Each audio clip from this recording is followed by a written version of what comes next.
భారతదేశం యూరోపియన్ సమాఖ్య ఒప్పందంతో స్వర్ణయుగానికి నాంది.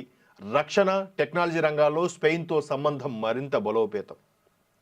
నిన్న ఫ్రాన్స్, మొన్న బల్గేరియా, ఇవాళ స్పెయిన్. ఇలా రోజుకొక దేశం ఎందుకు అంతగా శరవేగంగా పావులు కదుపుతూ చేస్తున్నారు? దీనివల్ల ఏంటంటే రాబోయే ఆర్థిక మాంద్యం ఏదైతే ప్రపంచాన్ని కుదేలు చేస్తోందో, ఎక్కడికెక్కడ యుద్ధ మేఘాలు కమ్ముకుంటున్నాయో అవి కూడా మాట్లాడుకుందాం.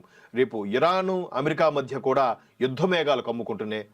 దీని తర్వాత కూడా అదొక ఇంటర్నేషనల్ హైలైట్ టాపిక్గా నిలవనుంది. దాని గురించి కూడా మాట్లాడే ప్రయత్నం చేద్దాం. ఇక్కడ రెట్టింపు వాణిజ్యానికి భారత్, ఫిన్లాండ్ అంగీకారం. 7 దేశాల అధినేతలు, 2 సీఈఓలతో మోదీ భేటీ. ప్రపంచ దేశాల నేతలకు స్వాగతం పలికి విందు ఇచ్చిన ప్రధాని. ఒక సాధారణ వ్యక్తి అంటే ఏంటి, మాస్టర్ డిగ్రీలు డిగ్రీలు ఏమి చేయకపోయినా అంత అద్భుతమైన వ్యక్తి ఎలా ఎంతమంది దేశాధినేతలతో, ఎంతమంది దిగ్గజాలతో, టెక్ దిగ్గజాలతో, సీఈఓలతో ఎట్లా